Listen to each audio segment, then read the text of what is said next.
The question is which of the following is related to importing. तो इन सारे options में से कौन सा ऑप्शन इम्पोर्टिंग से रिलेटेड है या फिर इम्पोर्टिंग के ऑब्जेक्टिव्स है।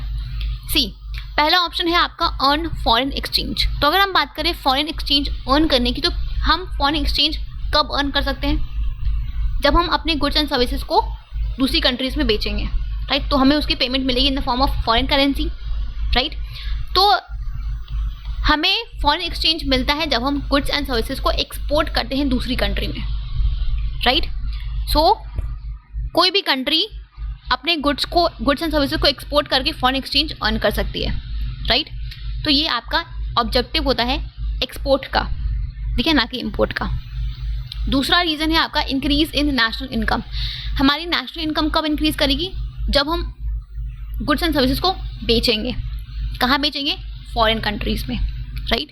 तो जब भी हम एक्सपोर्ट करेंगे, एक्सपोर्ट करने से क्या होता है कि जब हम गुड्स एंड सर्विसेज को दूसरी कंट्रीज़ में बेचेंगे तो हमें उसका पेमेंट मिलेगा, तो हमारी इनकम इंक्रीज होगी, हमारा जो नेशनल इनकम है वो राइज करेगा, राइट। तो एक्सपोर्ट करने से हमारी नेशनल इनकम इंक्रीज होती है, राइट। और जब हमारी नेशनल इनकम इंक्रीज होगी तो हमारा जो क्वालिटी ऑफ लाइफ है लोगों का वो भी इम्प्रूव होगा, right.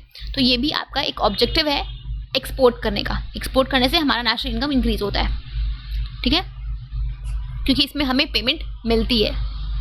Clear? Third is your increase in government revenue. Government revenue कब इंक्रीज होगी? इम्पोर्ट करने से, एक्सपोर्ट करने से। तो जब हम एक्सपोर्ट करेंगे गुड्स एंड सर्विसेज को, जब हम दूसरी कंट्रीज में अपने गुड्स एंड सर्विसेज को बेचेंगे तो इससे गवर्नमेंट का रेवेन्यू क्या होगा? वो इंक्रीज होगा। किस फॉर्म में? तो हमें पता है कि जब भी हम किसी भी गुड्स एंड सर्विसेज को एक्सपोर्ट करते हैं तो उसमें हमें गवर्नमेंट जो है वो बहुत सारे टैक्सेस, ड्यूटीज़ इम्पोज करती है। जैसे कस्टम ड्यूटी हो गया, ठीक है, एक्साइज ड्यूटी हो गया। तो जब भी हम किसी गुड्स एंड सर्विसेज को एक्सपोर्ट करेंगे तो उस पर गवर्नमेंट को रेवेन्यू के फॉर्म, टैक्सेस के फॉर्म में रेवेन्यूज़ मिलेंगी, राइट। तो इससे गवर्नमेंट का जो रेवेन्यू है वो भी इंक्रीज़ करेगा जब गुड्स एंड सर्विसेज को जब हम एक्सपोर्ट करेंगे, राइट। तो एक्सपोर्ट करने से आपकी रेवेन्यू भी इंक्रीज़ हुई गवर्नमेंट की, राइट।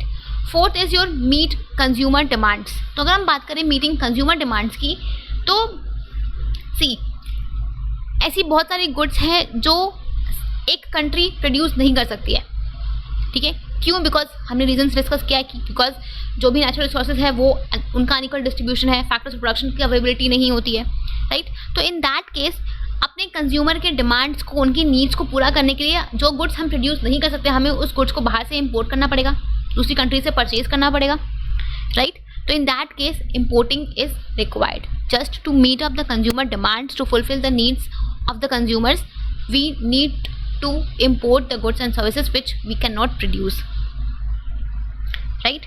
So जो भी गुड्स की सप्लाई में शॉर्टेज है या फिर जो गुड्स आपके डिमांड में है बट आप प्रोड्यूस नहीं कर रहे हो, तो आपको उन गुड्स को इंपोर्ट करना पड़ेगा अपने कस्टमर्स के, अपने कंज्यूमर्स के डिमांड्स को, उनकी नीड्स को पूरा करने के लिए, राइट। सो ये आपका एक ऑब्जेक्टिव होता है इंपोर्टिंग करने का, ठीक है। Just to fulfil the consumers demand we have to import the goods which are in shortage of supply और which are in demand by the consumer, ठीक है। सो यहाँ पे option number 4 that is meet consumer demand is the objective of importing and rest all 3 options are the objective of exporting. Clear? Okay.